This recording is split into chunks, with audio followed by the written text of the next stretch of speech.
The mind can ramble off in strange ways. You're in for a real treat. Punchlines Podcast.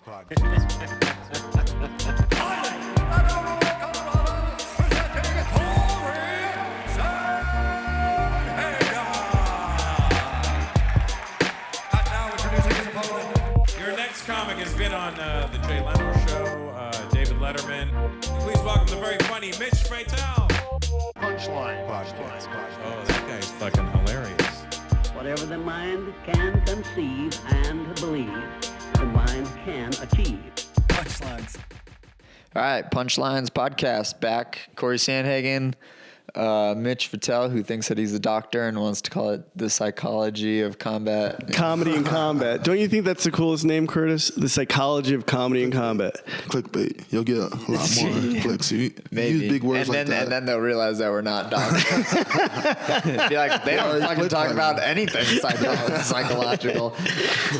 But he said we should use the mindset of comedy and combat, and I think that sounds non-committal. That sounds kind of just in between. Non-committal? Were you gonna say non-committal? Yeah, it's kind of like the mindset. Right, yeah. I like his, but I ain't gonna lie. Yeah.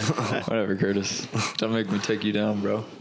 So you guys were supposed to be on the same card. But I just want to talk about this because you guys were supposed to be on the same card. We still might be. Oh, so you're still gonna? I hope so, bro. Yeah. I was gonna be really bummed out. Yeah. I was really looking. That was my first question. Is that cool for you to be fighting on his card with your own teammate? I don't know. Is it happening? I don't know. Yeah, I don't know either. I can't say. If it happens, it will be. So if it does happen, are you able to sit and watch his fight? What kind of mindset are you in before a fight? And are you able to sit there and I always wondered that. I can't enjoy it. No, I kind of did this last year with Alistair. We both went to Beijing. Oh yeah, that's right. He was the co-main. I was the main. So right. I watched it, but you can't really enjoy it. Yeah, What were you in like your own world? Yeah. I was watching, I was happy he won, but I wasn't like, yeah. Now it's my turn. Yeah, I fought on a couple cards with Drew too, and I was just like in my own world until afterwards. Yeah, you're never, and I don't think people understand that when you're working, you're never. So one of the coolest things I ever got to do is when I started doing the Tonight Show with Jay Leno. He started sending me out to do kind of like these remote, questions and stuff. And they sent me to a couple Super Bowls, and I was a really big football fan, and I would go to these Super Bowls, and I wouldn't even remember them. And people would be like, oh, you probably had so much fun there. And I started just saying I had fun because people don't understand when you would be like, have fun, you're there. Yeah. And I'd be like, no, I was miserable. Like, I'm just, because I was thinking so much. I remember seeing Tom Brady in his first Super Bowl. And he was first one? His first Super Bowl ever. I was at that Super Bowl, and he was right in. Like I saw him. I was on the field, and like there he is doing one of the greatest comebacks. If you watch the first Super Bowl.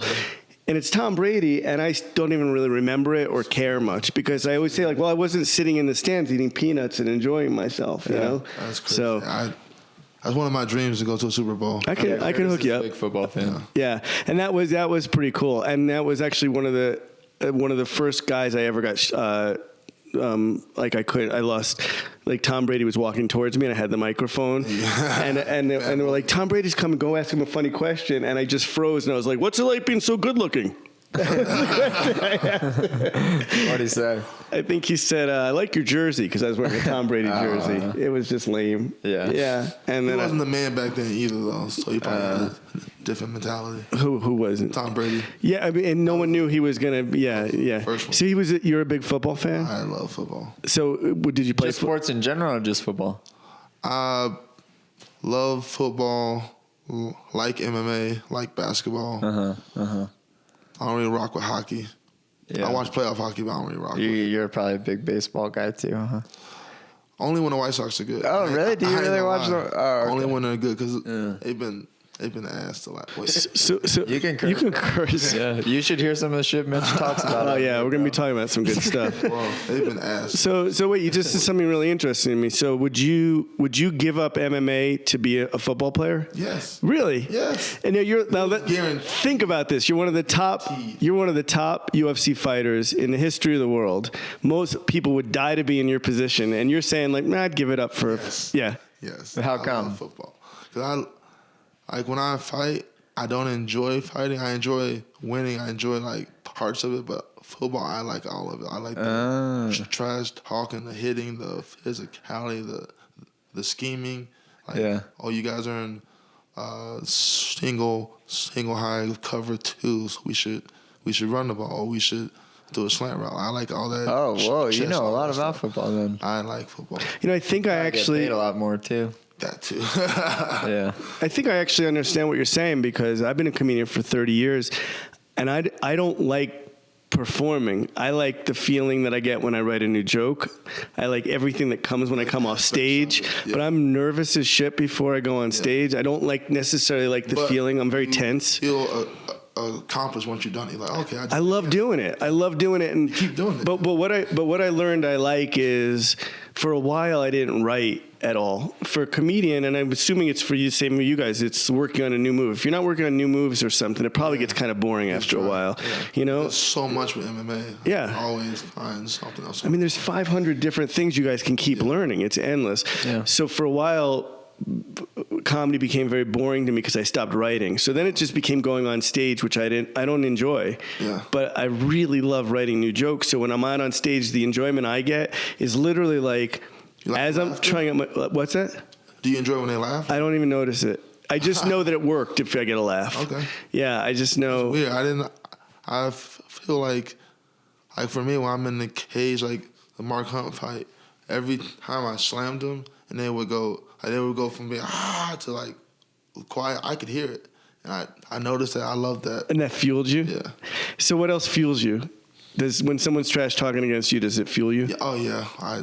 I definitely had an opponent 2 fights ago. Yeah, I got it down. I want to talk about it. Who is it? Justin Willis. Justin Willis. Oh, big titty? Yeah, big. Oh, big yeah, titty. yeah. Big titty. So I got to talk about Justin Willis for a reason because you did something to Justin Willis in a really big way that I do to hecklers, except it really affects him probably for the rest of his life. And I want to know how, when I get heckled, if I'm on stage, and I'm good enough now that if someone heckles me, I can make a fool of them in front of an entire audience. Just flip it. But they get to go home and probably not many people are going to remember it except that audience. Yeah. But you did it in such a great venue that his grandkids are going to know now that he. I hope so. Yeah. He was a jerk. And though I was there that week. That was in Nashville, right? Yeah, I was there that week. Yeah, and so first of all, what do you think he was doing? Was he doing it to be like? That's what. Because in my mind, I think when a fighter does that, why are you? What? I think you're scared. I think he did that because he knew if I went in there with like a normal mindset, I would destroy him. So he's like the only hope I have to win is for him to go in there and be erratic and like spaz out, and hopefully he can land like a lucky punch or whatever. That's all I could think about. Like he wanted me to do kind of like the McGregor-Jose fight. Mm-hmm. I don't think Jose sprints out there with his jaw like that. Yeah. If he's not just so pissed off. And so tight. So I think so tight. He wanted me just to go out there and do something dumb. Yeah. It didn't work. I often think about that fight as, and it's funny though because it's live by the sword and die by the sword. Because then Conor did it to Khabib, and Khabib didn't play that. It could go either way. Yeah. It didn't work with Diaz either. And it didn't work with Diaz. Yeah, you learn a lot about a fighter when someone talks a lot of shit to them and it just doesn't faze them at all. No. Like that Usman-Covington fight. Yeah. Like Usman, that was one of his better performances, and Covington was like Joanna Rose. Yeah. I was there for that. Yeah, I was yeah. all week. Joanna Yeah, the Rose on fight. her face, it wasn't like playful shit. I was like, I'm gonna hurt you. I'm gonna fuck you up, like all that stuff. And Rose just like this. Yeah. Yeah. Like Yeah. That's cool though when you didn't see work. that. That's really cool, I think. No, I love. I think that it's shit. way I cooler love than that. when people give it back to him. I think it's cooler just to. And honestly, some people are better at it. So I don't want to play your game and get better at it. Yeah. Like if McGregor were heavyweight, I would not engage. He's better at it. I can't beat him at that. I'm gonna beat you I'm gonna do what Khabib did. Yeah. So, Is that kind of what happened with Justin then? You were just like, well, I can't do that. That's not who I am. I'm just not good. I don't do that. That takes years of practice. Like you do that. That's like. So that's an art in a sense. Yeah, it's a skill set. Yeah. But it can backfire. Yeah, yeah. Well, but that's the thing is if you're going to be that kind of guy, and I always say that there are comics who go out there and they're they're overly mean, or they're over, but you're also going to only bring a certain kind of audience in like that as well too, and you have to get used to that. You know that no one's going to ever just sit and listen to nice calm jokes either. Yeah, that one comment. Oh my God, he says these jokes with the stalest. Oh, sorry. No. There's this one. Nice. Cory learning the whole technical aspect of it. I just moved the microphone closer, so I'm a tech expert. No, but just that you're even conscious of that, man. How did you know, though? And not only that, but he keeps track of the time and everything. Yeah. He likes performance. He's like. How long you guys been doing this for? This is I think you're like our 14th episode. Oh, yeah. It hasn't been released yet, though. By the time this comes out, this will be like the hugest. This will be real. You'll be able to tell people you did this podcast. Okay. Yeah, and you'll be asking us to do it again, and Hundreds we'll say of thousands of listens. I wanted to release it just as Cory started, just as Cory started getting his, closer to the fight, so that way people start listening and stuff like Gotcha. that. Yeah, makes sense. Man, I wish I could remember the name of this dude though. Comedian? He says these jokes with the driest face. He made a joke like, I forgot, the punchline was a bunch of babies in a hot car as he's walking past. I don't know. It was Is it Stephen Wright? He's really. I don't know. It's a messed up joke. He said a lot of jokes. Josh loves him. He's always watching him on Netflix. I don't know who it is. Do you like stand up? Do you watch a lot of it, like on Netflix and stuff? Because me and Mitch talk all the time. I watch a few. I don't watch as many. Josh's. You should bring him in. He loves. stand up. Who's Josh? Josh Wick. Okay. Is it crazy to you that? Being a fighter now, that people get nervous talking to you, like the fame aspect, because I don't know if you knew this or not, but when I met you, that was a big deal for me. Oh. And isn't that funny? Like that we never know that those people, because I'm a big UFC fan, and I remember, that's Curtis Blaydes, and that's a cool feeling, when you think to yourself. Weird. Yeah. I met. We went to New York. I met Action Bronson, the rapper, bro. Yeah. He walks up on me. He's like, "Yo, are you Curtis Blaydes?" I'm like, "Yeah." Are you Action Bronson? Yeah, that's cool. I'm like, "Yeah." Fucking bro. And then that other football player, I went to Philly, Lane Johnson. Oh, cool. We're at breakfast. He's like, "Curtis Blaydes?" I'm like, Lane Johnson. Yeah. Oh yeah, I'm not used to it yet, but me and cool. Curtis were just doing a bunch of like promotional stuff for the fight and rally at the airport, and like we were walking through the airport or whatever. Right. And me and Curtis are walking together. And then some kid comes up to Curtis and asks for a picture, and I kind of just stand there and like watch them take the picture together. And I was like, all right, I know where I am in the food chain, I guess. Hey, you're still above Austin though, because people know you're in the UFC. Austin, they just walk past him like he's not even there. I don't care. I don't want it. People get fans, but what people in show business don't understand is you're getting fans all the time for being you without realizing it. I knew Cory.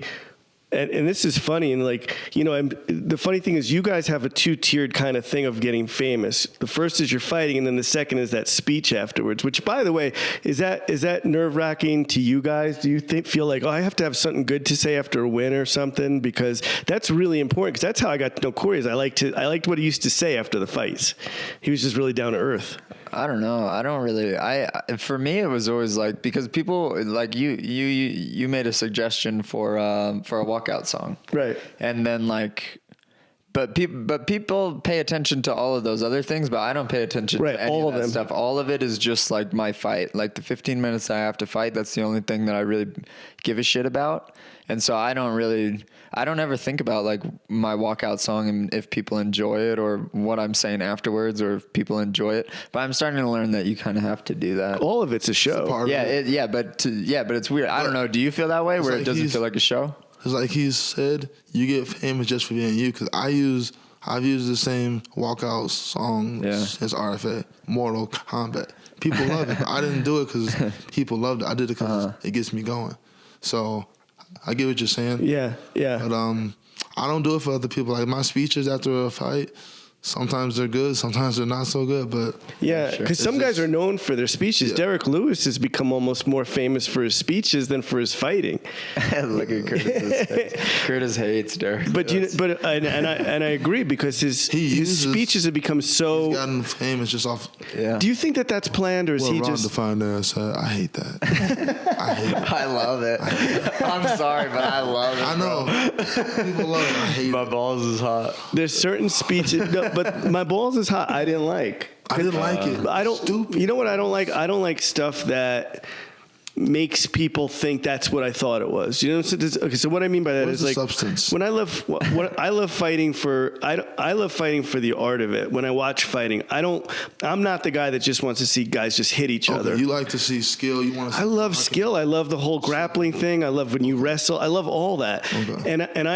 And I get upset, number one, for a couple reasons. I get upset because I think that the fighters that are really good at certain things think that they're being booed, but I think they're only being booed by a certain segment. The booing is so loud. Yeah. It's so loud. 'Cause I get booed for my wrestling. And do you feel it? Do you hear it when you're in there? I hear it, but see, I'm weird.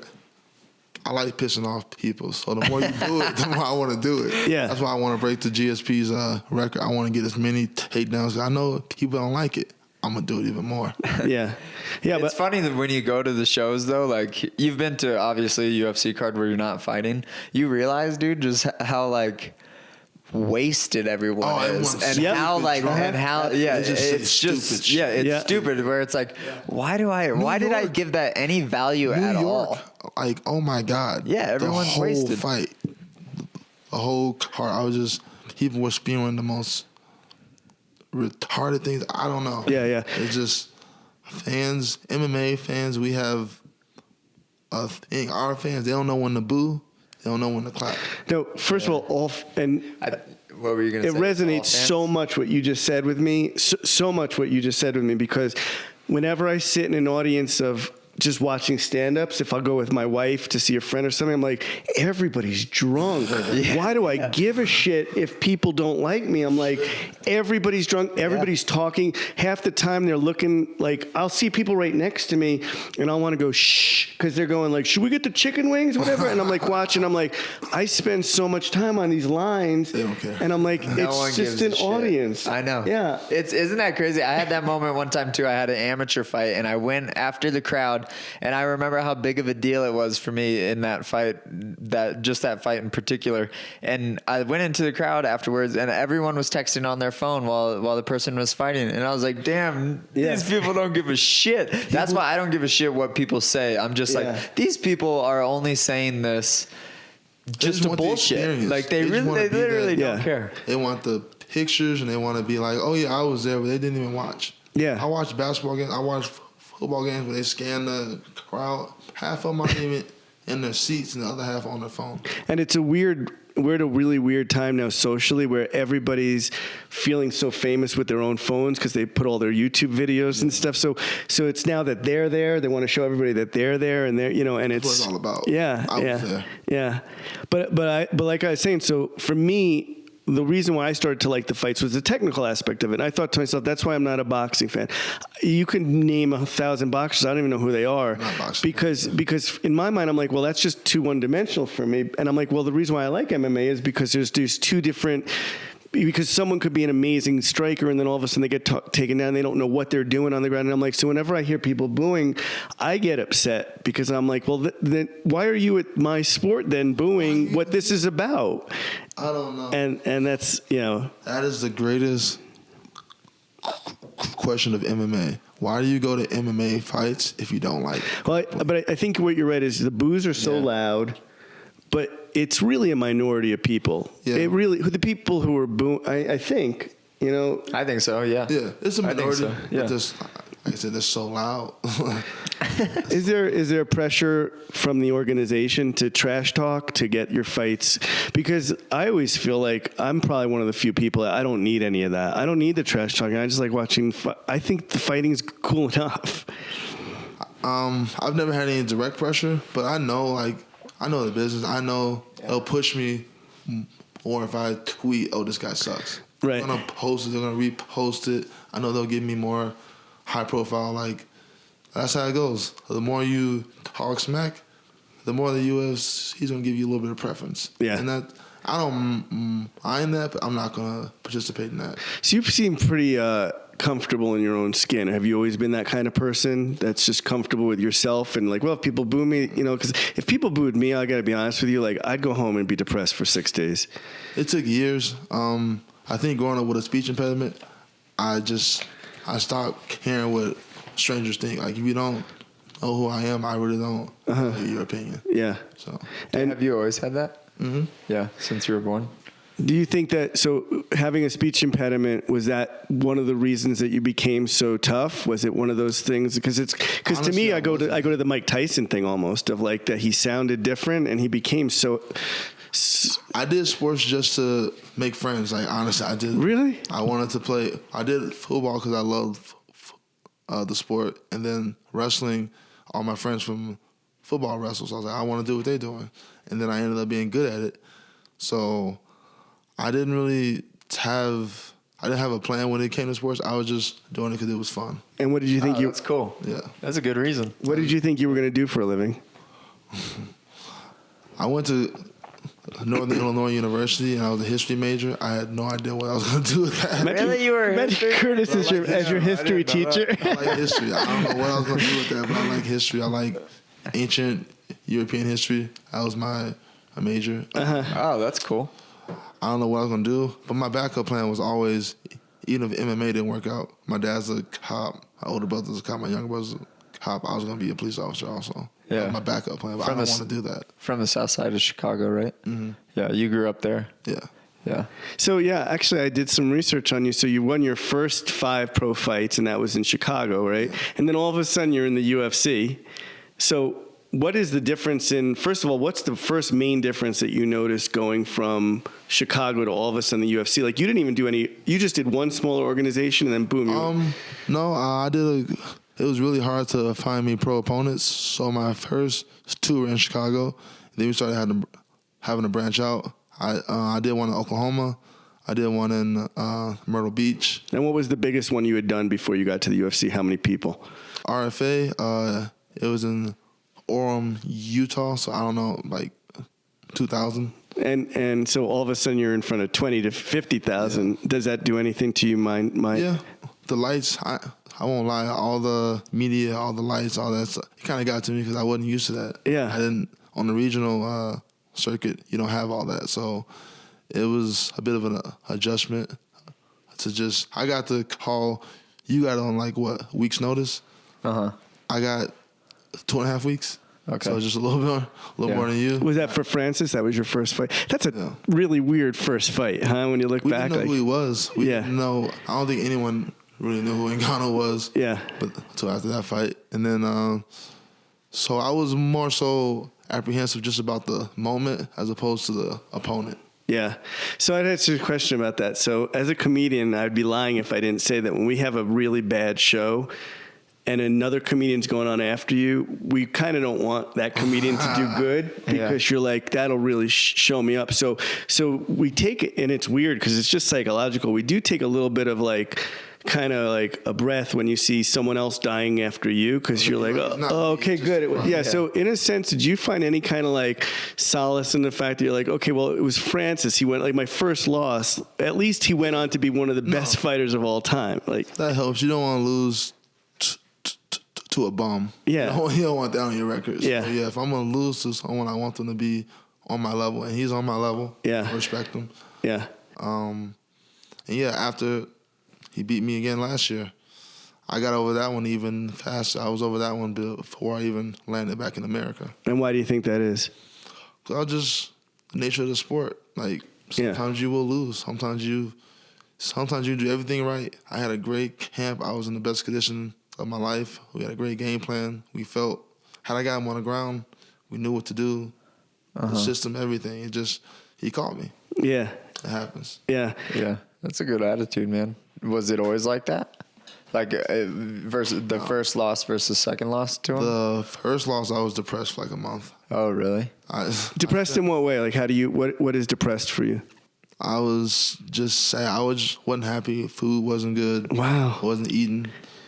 You weren't eating. I just wasn't happy because I hadn't lost. I'm not a good loser. Even with wrestling, I think out of all my matches, high school and collegiate, I lost maybe 25 matches. So you didn't even know really what that felt like. Yeah. And it's an icky feeling, but that's a great way to put it. It's an icky feeling. Yeah. I guess the more you experience it, the better. Guys like Alistair, like he bounces back from losses like it's nothing. Really? It doesn't affect him at all. Yeah, there's a tennis player. It's Federer.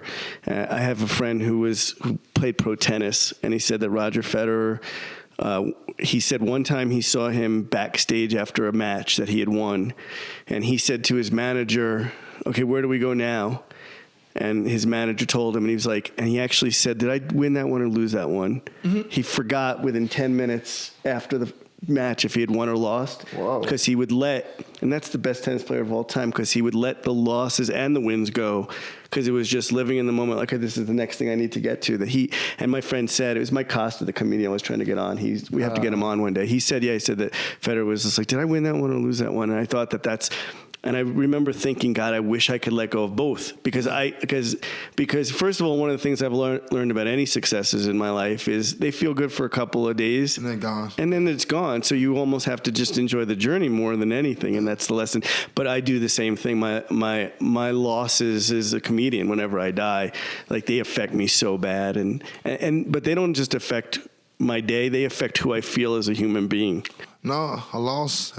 Did you feel worthless, like, for a little while? I doubted whether I belonged in the UFC. Crazy, Lose yeah. your debut, you're like, do I even belong here? Yeah. I lost already, so, like, yeah. And you expect to be one of the great ones, and we see a lot of the great ones. They don't lose the first one. They come in with a win, and they go win, and then they lose. But you are one of the great ones, and you did lose your first, so you've now proven that to somebody else coming up. I mean, you're one of the great ones. Do you realize that? I don't view myself as a great one yet, because I feel like you got to either put in a lot of time, or you get a lot of, like, instant success. I haven't got the belt yet. I haven't had a title fight yet, and I've only been in the UFC now for 3.5 years. Uh-huh. So I feel like I'd either need the strap or need, like, 5 more years of continued success before I was viewing my own self in that light. Yeah. If you could have one thing, either the strap or the record for the takedowns, which one would you take? The record. It'll last longer. Isn't that interesting? It'll last longer. Yeah. I break GSP record. That's legend. Historic. Yeah. Yeah. I'm a legend. Yeah. So that's more important to you, and that's really realistic, That's a good too. question. Yeah, I thought so too. I'm proud of myself on that one. The psychology of comedy and combat. Yeah, not mindset, Dr. psychology. So that's more important to you. So that would be because that takes years. That'll be continuous success. I could win the belt next year and then go on a 4-fight lose streak and be gone. I've always thought that something like that is such a. It's not something you can really hold on to, and a lot of times it's not something you can affect. You know what I'm saying? It's just like luck goes so many certain ways. I just even think about Cory's fight. Like, he's just about to fight Frankie Edgar. These things happen that you can't affect. And like, that's just life. And I always think that, like, that's why you just have to live for your own personal goals within yourself, And I keep trying to say to myself, like, I was selling specials one after the other for a while, and I can't sell my new special. And all I keep thinking is, something, I don't know how the world's changed. All I can do is keep writing my jokes and know that I'm making a living, and that's all I'm happy about, so. So that's kind of like your goal now then? My goal is to just keep writing new jokes because they feel so good to me. I would assume it's, like I said, the same feeling.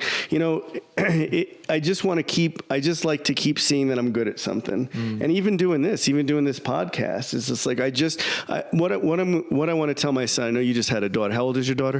16 months. 16. Wow, awesome. It's rocked your world, right? Yeah. It's incredible. Yeah. And what I keep thinking is, and the way I look at life now is what I'm going to say to my son and what I want my son to see. And what I keep thinking is, I would never tell my son, you have to do this to be successful. But what I want to tell my son is, like, just every day wake up and do something to be better. And 1% better every day. Yeah, and everything else will fall into place after that. And so I want him to see his daddy doing that. That's all I care about. So, cool. But Justin Willis's kid is always going to know that he has big titties. That's how I look at it. You're going down for the UFC's best wrestler. He's going down with the biggest titties. He should. Is he still in the UFC? No. He got released. You know why? That's right. Because they wanted him to fight Walt Harris when Walt Harris fought Alexei Olenek. Uh-huh. But he didn't want to do it. he said he couldn't make weight, so they released him. What? They gave him Really? Alexi instead. Well, this is confirmed information. He told me. The thing with Justin is you're going to live and die by the sword. So and that's what I would say about a heckler. Like, again, he's the one that made the decision that that's the way he wanted to go. And if it didn't work out for him, he was going to have to live with that consequence for the rest of his life. And that consequence now is his kid's going to have to know that some really tough dude told him he had big titties. I loved that line because I hate trash talk. I didn't prepare that. I was literally off the dome. And did you know the next day that it was going to be a famous line? I did not know. But everybody started coming over to you, right? And saying it. Yeah. It makes sense though. Big, because his name was Big Pretty, Big Titty is much better. Isn't it funny that when you go through a fight, you never know starting out what that at the end of that you may be known for? And I'm thinking about the armbar that you got out of with Lori.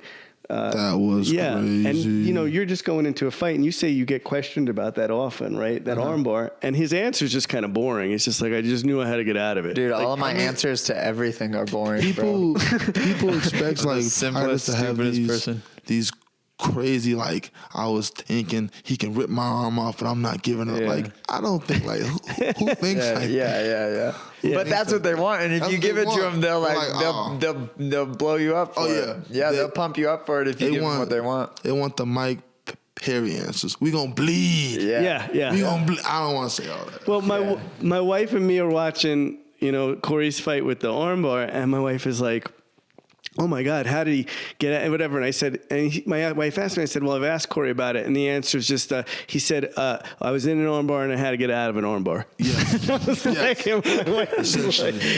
Man. How did Habib get out of Poirier's guillotine? I was in guillotine, so I had to get out of guillotine. Yeah. It's not as easy, man. Yeah, Fighting is simple. That's how it's supposed to be. Like, you're not supposed to be thinking about a million things. You're supposed to just react, do it. Yeah. Muscle memory. So you said when you started out, you didn't know you'd be as good as you were, and you were. So first of all, two questions. Number one, when did you start to realize, like, I'm just really good at this?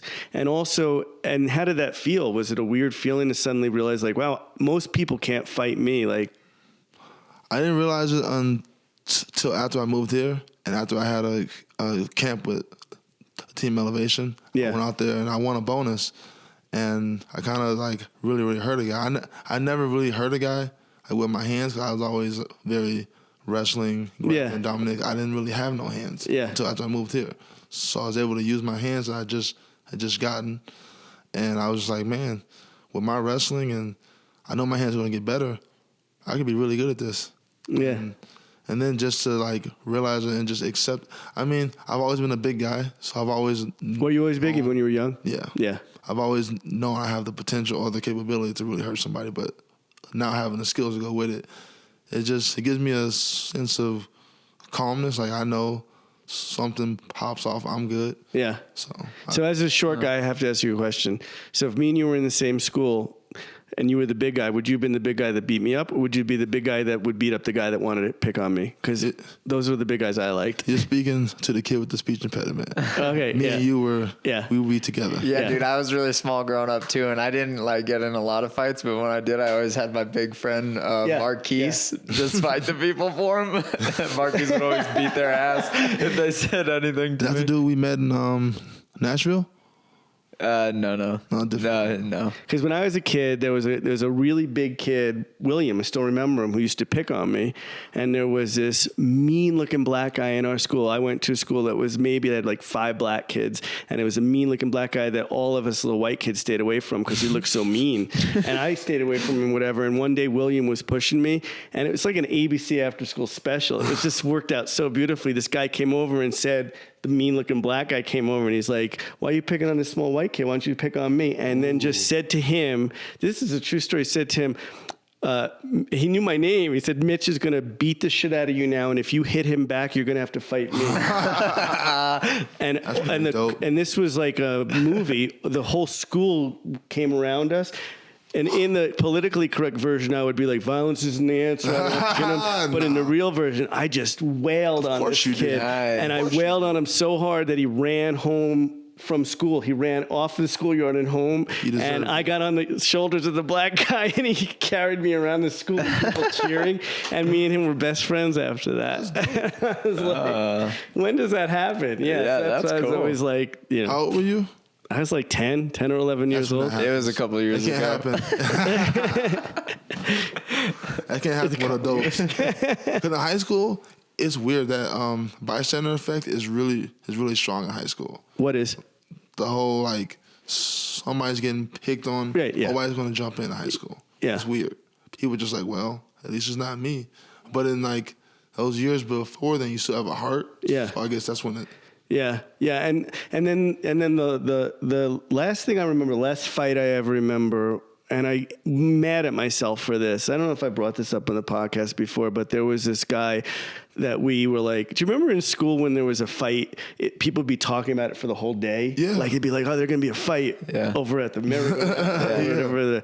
So I don't know why, but me and this kid kind of, and I never fought. I just wanted to be funny, but me and this kid kind of bumped each other in the hallway, and I was like, we're going to fight after the school. Were there girls involved? No, there I feel weren't. like girls and white Maybe. dudes fight I don't a lot. remember. But I remember he beat the shit out of me. But I remember I was bleeding, and I kept telling everybody, I didn't lose. I'm just bleeding because I had braces, and he hit me, and my lip was bleeding. Because I didn't realize that like losing was a part of it, and I thought that was the worst thing of it. And now I realize, I look back, like just the fact that I fought the guy was pretty cool, because there were other kids that would just run away from kids, you know. And I was like, I'm pretty proud of myself just that I fought the guy. Did you ever get in any fights, Curtis? I never had any street fight. Yeah. I was jumped, but that's not a fight. So You would Why'd jump I got jumped one time too. Chicago, everybody gets jumped. for what? Like, what do you mean, just walking home? Walking to Walgreens, walk back. I had a newspaper, a halfy apple, and like $2 and some change. One dude snatched me up by the neck, dragged me in the alley, punched me in the eye, took my bag, ran off. Oh, they robbed you too. I got jumped on the basketball court one time when I was younger on my birthday. What you Because- jumped for? No, it was just like a gang thing. Like they needed to do it in order to get initiated into the And gang. he just picked you. Yeah, and they just picked me. And Oh no! yeah, but I don't know. I watched that happen to like a lot of really sad kids, like little, like not little kids, but the smaller kids. Yeah, like if gangs were like initiating some of the kids, that's like how they would do it. Is they would That's have so you beat weak. the shit out of some They go like, after the little small kid. guy. That's so Curtis, I want to do, if you wouldn't mind, I want you to tell Justin Willis that if he hits me, you'll kick his ass, and let me just wail on Justin. Justin, if you hit anyone I know, I want to beat the shit. I want to do that, and then I want to get on your shoulders. I want to relive my childhood. Just give me an excuse. We could Justin. try to make that a picture after Just give me an this. excuse. Well, I'm sad. I'm worried for you said that about small kids because I'm 5'5". My wife is 5'2". We have a boy now, Yeah. and You should wrestle. That's why I keep. That's what I told him I too. keep yeah. asking everybody. Keep saying wrestling. Yeah. Wrestling has no size requirements. Yeah. You can be as big as me, or you can be. Yeah. So. So was your? But wrestlers are weirdos, man. Most wrestlers are weird. I'm Yeah, weird. wrestlers are weirdos. Wrestlers are weird. Were you popular? I mean, aside I from went this, to all boys high school, so you went to an all boys high school. What was that He's the about? most popular there. a lot of the high schools in Chicago, a lot of the public high schools are not schools you want your kid to go to. Oh, yeah. Not really conducive for learning. So my dad went the private route. I've always gone to private school. Oh yeah. What'd your dad do? He's a cop. You said. Yeah. Yeah. Is your dad proud of you? Yeah, he's very proud. He wasn't really into the whole MMA thing, but then after I made my debut, he 180. Tell me this. Isn't that so funny? Because you talk about it all the time, how like everyone's parents are like not down for stand up or for fighting, and then once they start doing Once you well see in that it, you're then good, like, They it's love like, it. Yeah. But tell me this isn't weird because I'm trying to tell Cory that he's a weird dude. Tell me this isn't weird. If you get a big fight, let's say next week you found out you were, all of a sudden you were fighting for the belt. championship again. Yeah. Your first call is your dad, right? Yeah. So No, my brother. your brother and then my your dad. Yeah. So Cory finds out he's fighting Frankie before Frankie punked out on him, and me and Cory run into his dad somewhere, And his dad's like, "Hey, I heard you're fighting Frankie." Like he saw it on TV. He didn't even tell your He dad? didn't even tell his dad. And I was like, that's odd, dude. Did your dad like that you fight? He doesn't really care that much, to be honest. He still doesn't know what an armbar is, you know? No, like, my dad has no My dad, idea. he tries to do his best. He's like that dad at a wrestling meet who just screams, "Get up!" Like he doesn't really know what's going on, but he wants to know. Yeah. He tries. Did your dad come to your wrestling matches when you were a kid and stuff? Did he miss any of them, or was that? Freshman year, he went to all of them. Sophomore year, he missed a lot more. Junior year, he went to almost all of them. Senior year, he went to all of them. Do you think we're all just trying to make our parents proud, really, when it comes down to it at the end? I mean, That's the goal, yeah. I think, except for Corey. Corey didn't really care that I don't give a shit what they think. You hear that, Mom and Dad? I don't give a shit They what you feed think. me, and I eat a lot, so I owe them a lot. I ate a lot of food. Yeah, because I know that, I was talking to Sean Date, a teammate of yours, great wrestler, and me and Sean were talking, and he said his dad used to bring him, his dad's his biggest fan. His dad brings him to all his matches, promotes all his matches, everything. And he says he came to every single fight he had when he was a kid, which I would have loved my dad to spend any time or even look my direction.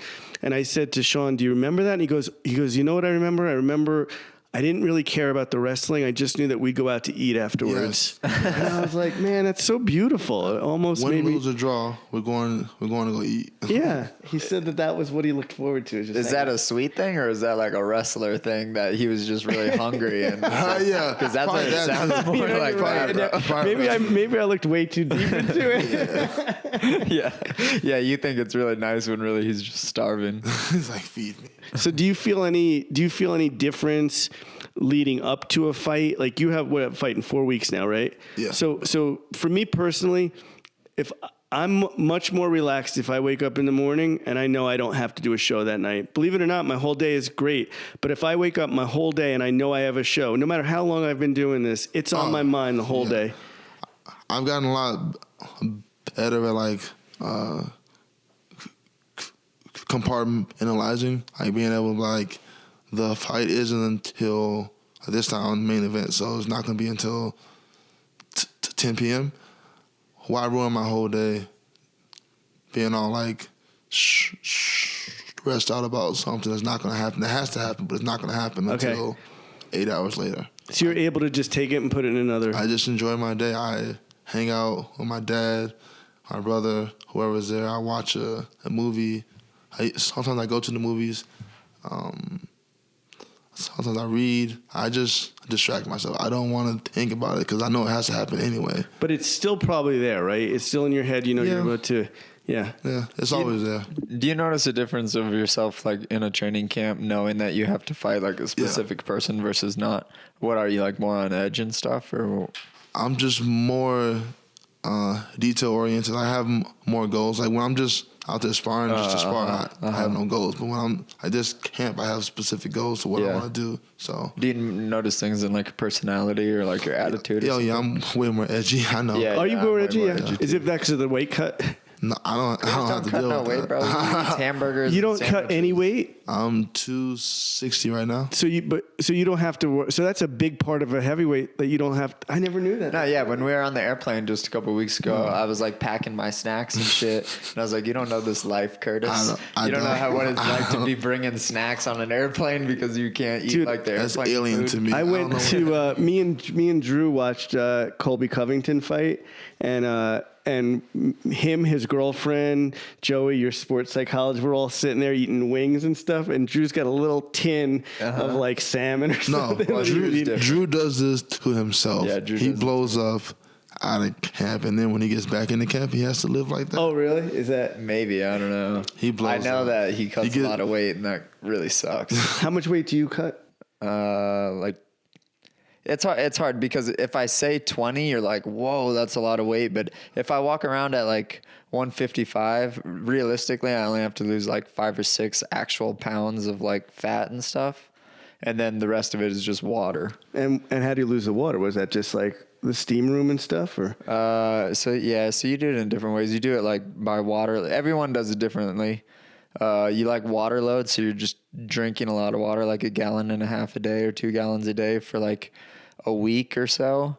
And then when your body gets used to that, it's used to just dumping all of that out. And then when you lose sodium for like the 2 or 3 days before, I forget what it is, but when you cut the sodium and you're still drinking that much water, your body will just dump all of that water out. So I wake up and I don't have to cut that much, like 4 or 5 pounds. So I'm assuming you start having dreams about food though when you're cutting weight and stuff and you can't eat. It's stuff. not the food, man. Everyone thinks it's the food, but it's the water. Like when you're that dry like mouth, man. Really? The day But of the you don't fight. know. Why are you saying you don't I even know? did cut weight as an amateur for my first 4 fights because I was fat. I was walking around at like 295, and I wasn't doing it the way he was doing it. So amateurs usually fight on a Friday. So Sunday evening, I'm 295. For the next 4 days until weigh-ins, I wouldn't eat or drink anything. Whoa, I would dude, you were just work out. 35 over? I would just work out every day. 35. Not eat or drink anything. Damn. Did you make the weight? Every time. How much did you have to sweat?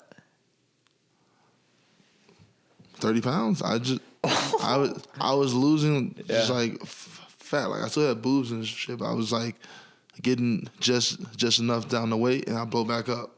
Damn. I did that a few times and I got sick one time. I got the flu. I dropped down to like 225. Jeez. And then I got back up to 250 and I just hovered there. I never blew back up to 290. Oh, I couldn't even imagine you at 225. It didn't look good. You look like it me. didn't look good. Yeah. What's the theory about heavyweights not having to be at why do they do it that you can just be any weight over that? Like what? Do you know what I'm saying? Like You have to be under 260. Yeah, well, 265. why do you have to be under 265? Like what if you can? Well, because I'm not going to fight some 400-pound gorilla. Yeah. I'm not going to do that. Yeah. Because gravity, size, weight, it does matter. Like you can be if I fought with Cory, I'm probably going to win. Not because I'm better than he is, because I think you're much better jiu-jitsu and striking.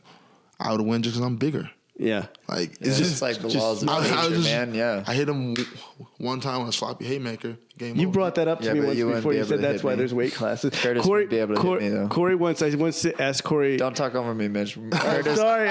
wouldn't be able to hit me. I just want to make sure everyone heard that. I wouldn't hit him. I would grab him with my awesome double leg. Dude, one time me and Curtis were playing around in the gym, and he picked me up like I was a little boy, bro. He picked me up by my waist, bro, like I was a little boy. Like arms fully out, dude. Arms fully out, picked me up by my hips and turned me on my side, and I was like, don't ever do that to me again, bro. My ego won't be able to handle that again. Bring you around the gym and show you like you're his new son. Look at my little boy. Yeah.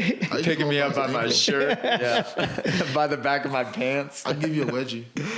You should give Mitch a wedge. No, that's just, I got a good friend named Justin Willis who will kick your ass.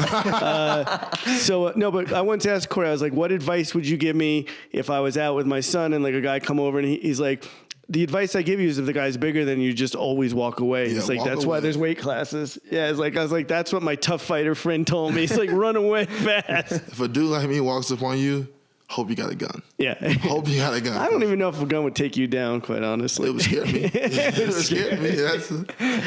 Yeah, I'd be a little worried.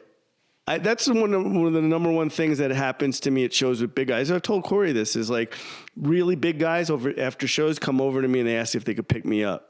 And my wife said that's because they're jealous because I made their girls laugh. Yeah. And that's their, They yeah. need to rebalance the world. Yeah, and my wife said, no, you say no to them and you tell them your best friend is Cory Sandhagen and he'll kick their ass. And they can pick me up, too. Tell them now. Then they go home and Google. I'm like, this guy. What? Have you ever, since you've gotten into the UFC, had any drunk guy come over to you and say that they can fight you or anything like that? No. What? Really? This I gotta hear. Whenever I go to Chicago, bro, there's always that one dude. It's always one. And you gotta walk away from that. I'm not. Well, everyone.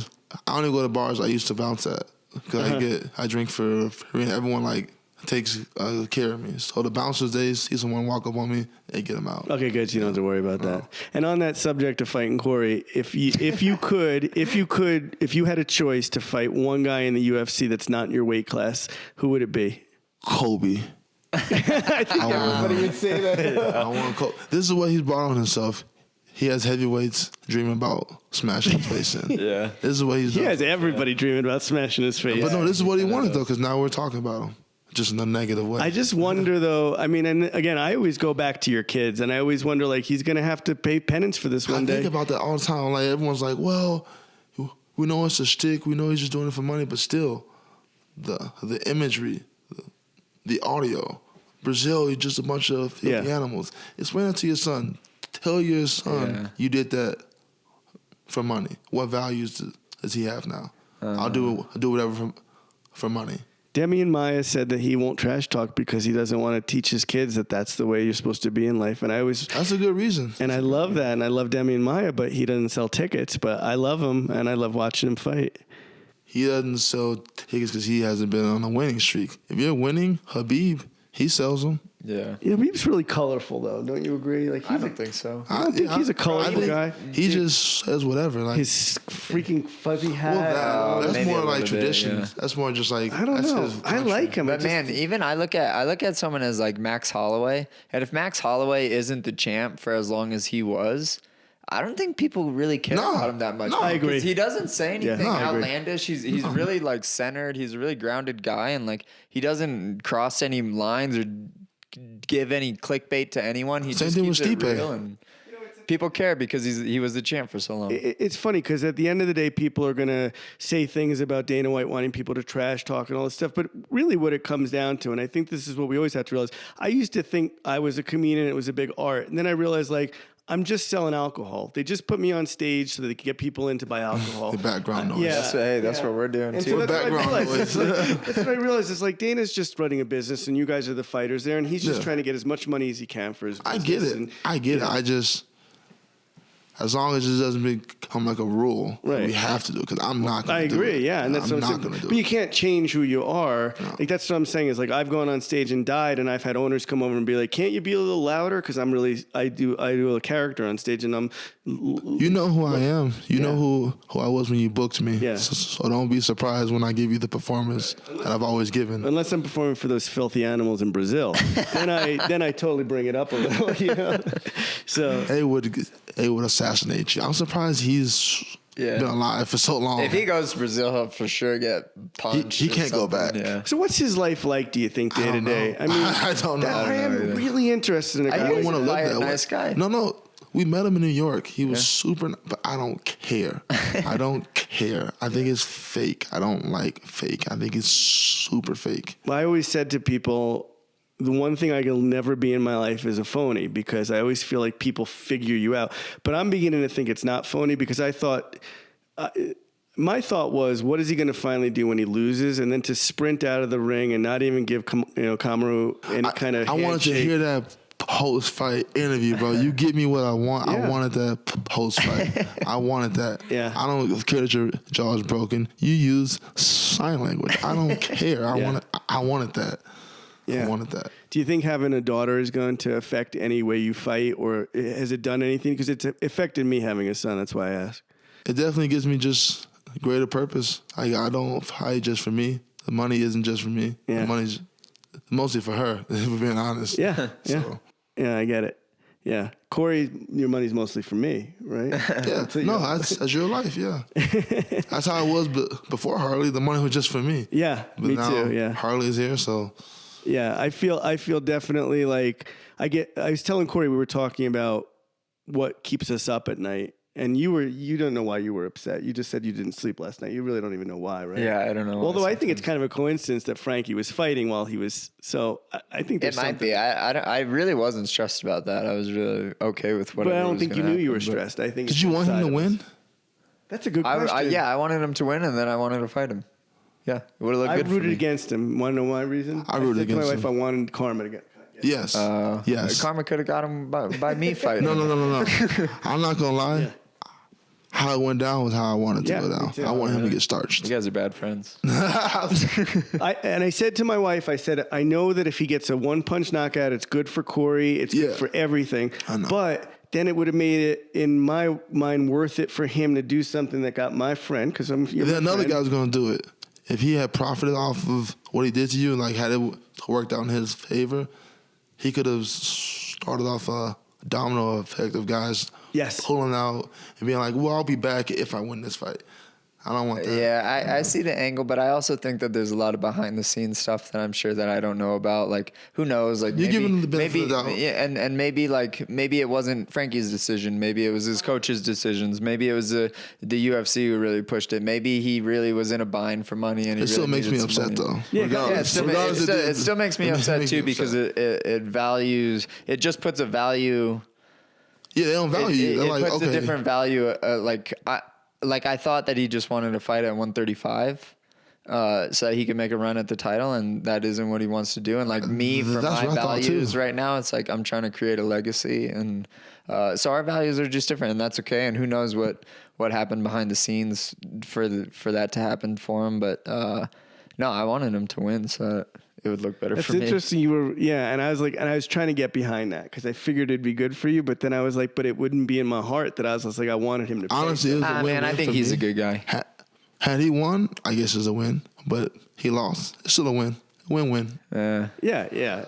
I think he's a good dude. I don't think he would have done anything malicious, but he should get a haircut. That's the only thing. How did you? So when did you get wind of the first story? Like, first of all, that must be a terrible call to get. Just your manager calls you and says, "I got some bad news," or? Yeah. I was sleeping, and so I was training out with Ryan Hall, and we trained till like 1 or 2 o'clock in the morning. Oh yeah, that's sometimes. what happened. Yeah, and then I got a call at like 9 in the morning. So like I had just maybe gone to bed like a few hours before. And then, it was just that where it was just like, oh, man, that sucks. And then, obviously, I couldn't sleep after that. So it was But then also, I was only mad for like an hour, the money part, like, I'm not saying you need money, but he took a potential you're right. paycheck out of you. Like, I don't like that either. You're right. Taking the money out of my homies' pockets. When I did my second Letterman show, 6 times they canceled me. 6 times the day of they canceled me. Did they pay you for the 6 times? I don't think so, but we wouldn't get paid a lot to do Letterman. You get a couple $100. It was more than what? Yeah, but just to do the show. You do the show for stand up, and then that's not where you make your money. No, I'd make my money when I get $6,000 a weekend performing comedy, which I would have done for free. How do you feel about that though? Because that's kind of bullshit. I thought you would make way more than that. What? No, not to do a TV show like that. You need them a lot more than they need you. But they for sure take advantage of that. Of course they do. Right? Yeah. As do the comedy clubs. But I remember. So I'd wake up in the morning thinking I was performing on that show. I'd have go through my set, go through my, all my jokes and stuff, everything. And then 3 o'clock in the afternoon, this guest decided that they want to come in, but we're going to bump you. The stand-ups were always the first people to be bumped. And I had done really good my first time. So I started to feel, and I remember saying something really dumb, which is, you learn that you're not as successful as you think you are. I was a young, hot comic, so I started to think, and I remember saying to them, like, how many times are you guys going to do this to me? And they said, as many times as we want. And I remember going, like, oh, okay, that's real. That's real shit. Yeah. And I remember just that frustration of constantly going, like, I can't keep doing this. And then on the final day that they did let me do the show, I was just so in my head from everything that I didn't do good. Like I was just, cause I just couldn't keep waking up. So because that's the thing is it's not this fight or the stand-up set. It's the stress of getting to it and not knowing what you're about to go into. That kind of reminds me of the whole Habib versus Ferguson. Like how many times has that been snatched out from underneath us? Like, have you ever been ready for a fight that was pulled out from you? My RFA debut, this dude, he was on the heavyweight, Ultimate Fighter, the most recent one. Damn, I can't remember his name. He was the dude that was in the worst condition, the one who couldn't even get to a workout. Oh, okay. Him. We weigh in St. Louis, and that's only a couple hours away from Chicago. So I got my whole family. I actually sold like 40 tickets, which for me is a lot. It's a big deal. I wasn't very good at ticket sales. Yeah. So this was a big deal. It's my RFA debut. It's going to be on TV. We go to weigh-ins. We weigh in. We do the stare down. And I get a call from my manager at like 5 in the morning.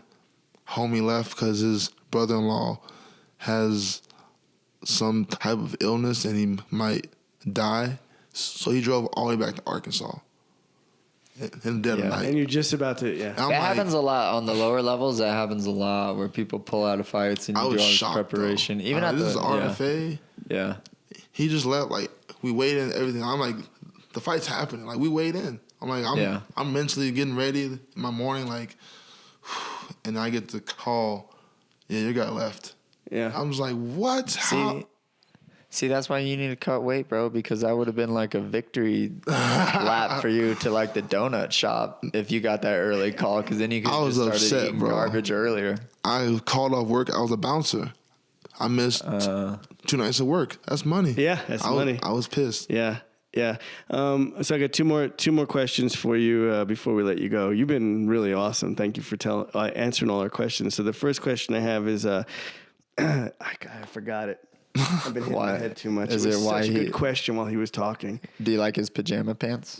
You should ask him about his pajama pants. No, I know what it was. Okay, my first question was, I think I know the answer. Was your first win as an MMA fighter, when you look back on it, is probably like, is it equal to your first win in the UFC, feeling that feeling of winning? Yes. Yeah, I knew it. I was so scared. I didn't know that's when you don't even know if you are really a fighter or not. You don't want to lose your amateur debut, and then that's going to really... Yeah. Did you lose any amateur fights? Yeah, I lost one. Yeah, nah. That would have messed me up. I don't know if I would have gone pro had I lost one as an amateur. I don't know if I would have gone pro. You probably would have. It's not a big deal. I don't know. Well, so how did your first fight play out? I won in like 12 seconds. So it was easier than you ever expected. It was so much easier. I hit him. He turned around. I took his back, tossed him, and just gave him... They were all to the back of the head, by the way. You can watch the YouTube video. All to the back of the head. And the ref stops and I win. I'm like, holy crap. Best feeling ever, right? Fast. And then you go back to work the next day, right? Yeah. Yeah, and it must have felt really good. Because suddenly you go in, because it's that feeling where suddenly you're like, I'm not just the bouncer now. Yeah, I can fight people. I can hurt people. People know who I am. Yeah, it was a great feeling, right? And the reason why I bring that up is because I always tell Cory that the two best moments in my career were when I got on the Letterman show for the first time, and then the other one was when I got passed at my first open mic night. As a comedian, when you go to these open mic nights, I was a waiter. That's my being a bouncer, and I go to this open mic night, and there's all these cool guys sitting there that I think look really funny, and I think I'm funny, and I go on, and I'm great. And the owner came over to me and he's like, hey, come on back from now on, I'll put you on. And just hearing that, I almost lost my knees. My knees almost went weak because I was like, oh, maybe I am good at this. Yeah, and that's a pretty good feeling. So, yeah. And then so after your first loss in the UFC, how come you didn't have that same feeling about the amateur? Like you just said that you don't know if you'd ever be able, if you lost your amateur fight, but you were able to lose your first UFC fight and come back and then win a whole string of them. It was easier to handle because I lost on like a big scale. It's like when you lose in high school as opposed to losing in like an NCAA. It's easier to eat that NCAA loss. You're like, well, I lost to one of the best guys in the country. I lost to one of the best guys in the world. It's easier to eat. Yeah. And how did you talk to yourself before your next fight? Did you say, like, there's no way I'm losing this? I was like, I have to win. You go 0-2, that's a good way to get released. So I was like, this is the most important fight of my career, the next one. And doesn't that almost sometimes put too much pressure on you, though? Because now you can't... No, I mean, it worked out. Yeah. I told Austin the same thing. I was like, after he lost that debut, I was like, the next one's the most important one. You don't want to go 0-2 in the UFC. And I guess that also sets up if you have the kind of mindset to be in the UFC, because you have to be able to put that aside. Back. Yeah, you're resilient. Yeah. All right. And my final question: do you have any questions for Curtis before I give my good final question? No, let's hear your good final question. It's my favorite one. It's my favorite one. We asked it to Neil. The most annoying thing people say to you before a fight, and the most annoying thing people say to you after a fight. The most annoying, it would be a tie. It's, are you ready? How do you feel? Are you going to win? I don't know which one's more stupid. They're all pretty stupid. You hear the same. They're all. Are you going to win? I don't know. I tell people no now. When they ask me, I'm like, no, I'm not going to win. And that's the only questions you'll get all week, because you see these people that you're only acquaintances with, and like in the elevator and shit, like when you're at the hotel, and you're only acquaintances. So the only thing that they know to talk to you about is, how you feeling? Yeah, how you feeling? How you feeling? You ready? That's it. Because they don't know what else to say. And even I notice it in myself when I'm in an elevator with a fighter, I don't know what else to say either. No. I ask them, like, have you seen anything in the city? Like, there's a million. I hate those questions. Yeah. And well, what's the most annoying thing people say to you after a win and after a loss? After a win, no. The most annoying thing after a loss is, did you win? I just hate that. They ask you, did you win?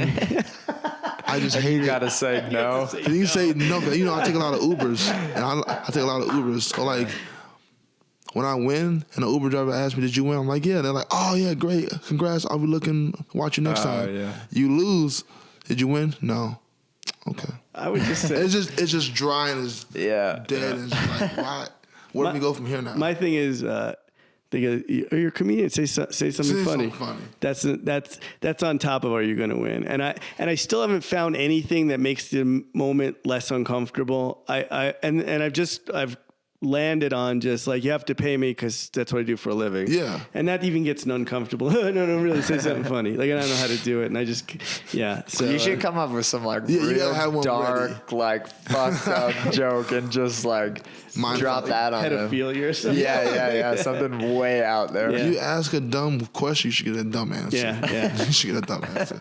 I hope you guys are on the same card because I have in my vision like this kind of wrestling thing where like Cory's getting an armbar and you run out and just like slam a chair over the guy. Imagine if they had that tag team MMA. Dude, you know what I want to happen so bad at the UFC fight is I want someone to go streaking, get butt naked, jump in there while they're fighting, run across the cage, jump the other side of the cage, and book it out. I want that to happen. I can make so that happen, bad, bro. I can That make could that get happen. somebody knocked out. Because what if we're fighting, Dude. and he runs through, but you don't see it, but he runs behind you, I see it, you hit kick me. And that's the fight. Yeah. No, you'd have to run right in between them.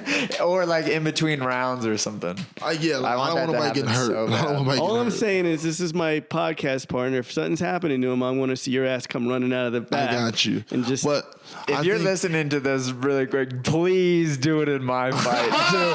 Please let me be the fight that won't have the no first problem. streaking goes on in. I think yeah, I'll be because you would go viral because that would be your you fight. would go viral. It would be I would just showing love that it. highlight. I would love to have that honor. It's an honor, guys. It's an honor. Thank you so much for doing the podcast, man. No problem, man. Really cool. We're not even that popular yet, and you were good enough to come by and thanks, do it, Curtis. and we'll remember that when we're famous. I appreciate it. Thanks, Curtis. Give me a shout out. This has been another amazing episode of Punchlines Podcast with. Can you believe that he makes me say Cory Sandhagen first and then Mitch Fatel? What kind of bullshit is You gotta that? have the fighter first. Yeah. You think he doesn't have an ego, but he's like, I won't even show up if you say your name first. You already don't get enough text back as it is. So Curtis Blaydes was our guest. Curtis, give me all the good stuff. What's your Instagram and all that other good stuff that people could find you and watch your fights and everything?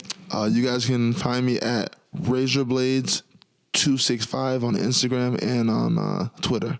Are you good on the social media? Do you do that stuff? Good? I'm all about Curtis social media. loves engaging. I'm a whore. Can I'm you a do social us? Can media you do our whore. podcast? Because neither of us are good at that. We don't know how to do that. But what do you mean? Like we don't know how to like post stuff and say, you know. I am a posting king. We may have I to can do it. hire Curtis. I should do a workshop. Yeah. I should do an MMA fighter workshop on how to promote yourself without having to buy followers. All mine are organic. I'm so I like proud it. of that. You call it the Big Titties Workshop. You know how to get your name out there. Big titty. With a big Justin Willis picture right there. I have a meme of just his boobs. Waiting to drop it. Thank you, Curtis. You're awesome. Podcast.